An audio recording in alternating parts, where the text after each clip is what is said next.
There is a completely mind-blowing new claim in a book which says that Robert Mueller felt so strongly that Donald Trump had actually committed criminal obstruction that Mueller drafted indictment documents against Donald Trump. Now, eventually, as we know, Mueller punted on the issue of obstruction and Donald Trump. He said in his report that although there was, quote, substantial evidence of Donald Trump's obstruction, and I believe it was 8 of the possible 14 instances of obstruction, for political reasons, Robert Mueller decided not to decide about indictment on obstruction and sort of punted to Donald Trump's handpicked Attorney General William Barr, who obviously, no surprise, said, yeah, we're not going to indict Donald Trump.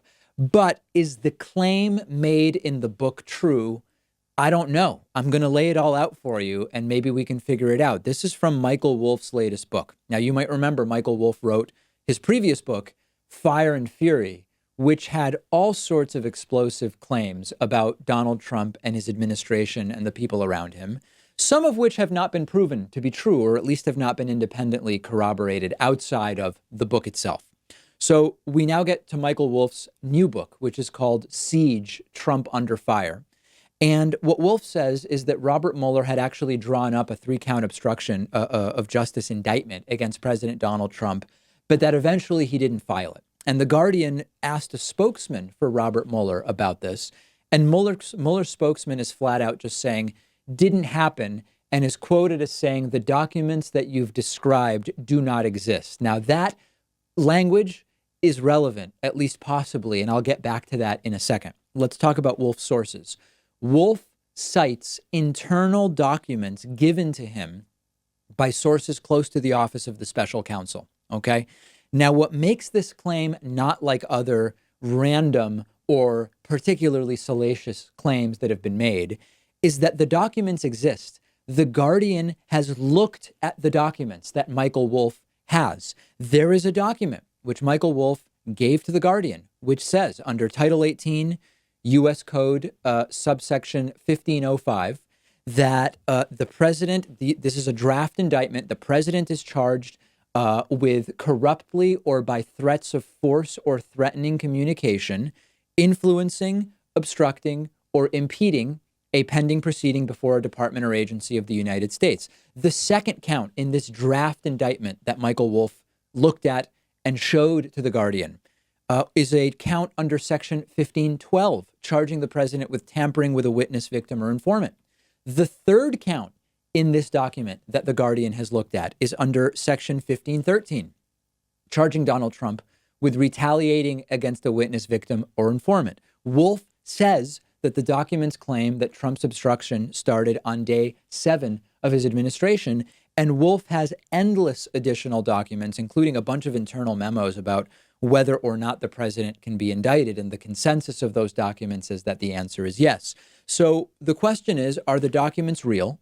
Is Mueller's spokesperson lying when he denies the existence of the documents? Are the documents fake? If they're fake, who faked them? Is it Wolff? Is it whoever gave them to Wolff? Is it somebody else? There has to be some objective truth here. Either this is real or it is not.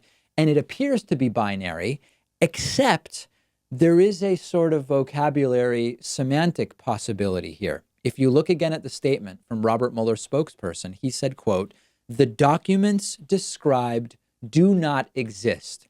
These are lawyers, okay? Documents described do not exist. That is the present tense. That is very different than saying the documents never existed. The claim from Michael Wolff is that the documents existed, they were drafted, and that they were scrapped. That is one possibility as to how everybody is telling the truth. There well could have been a draft indictment against Donald Trump. It could have been scrapped, and therefore, in a technical sense, Mueller's spokesperson is right. The documents do not exist today, May 29th, 2019. There's another possibility that the documents contained 4 counts against Donald Trump and not 3. Technically, that means that a document containing 3 counts against Trump doesn't exist, but one containing 4 or maybe 2 counts could exist. The Guardian looked at the documents, and they certainly aren't saying that the documents are bogus. And we have the denial from Mueller's spokesperson. which could potentially be a very carefully crafted non-denial. I don't know. Hopefully we'll know the truth about these documents sometime soon.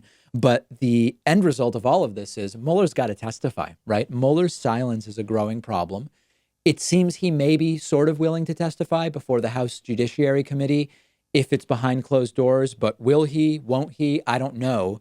The growing questions around this really make it necessary for him to sit down. And most importantly, remember, what portion of the country has read the Mueller report? Is it 1%? Is it 2%? Maybe 5%? Whatever that number is, it's way too low.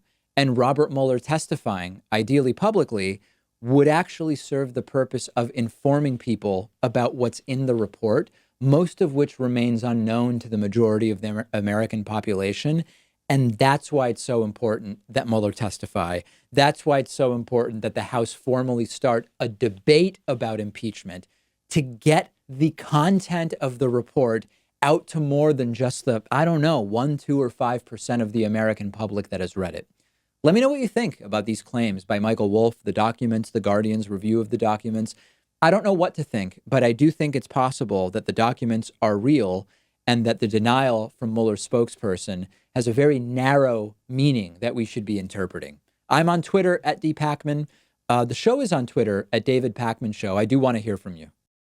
Today's sponsor is Skillshare, and I'm excited to tell you that everybody in our audience is getting 2 entire months of free access to Skillshare when you click the link underneath this video. Skillshare is the site that offers over 25,000 online courses on almost any topic you can imagine: cooking, meditation, photography, video editing, Photoshop, managing a small business, almost an endless list. And whether you're trying to get ahead in your career, maybe you want to learn new skills that will make you better at your job, you might just be exploring a new hobby and you're trying to find new ways to be creative in your personal time, Skillshare's the perfect place to fully immerse yourself in whatever you're trying to learn.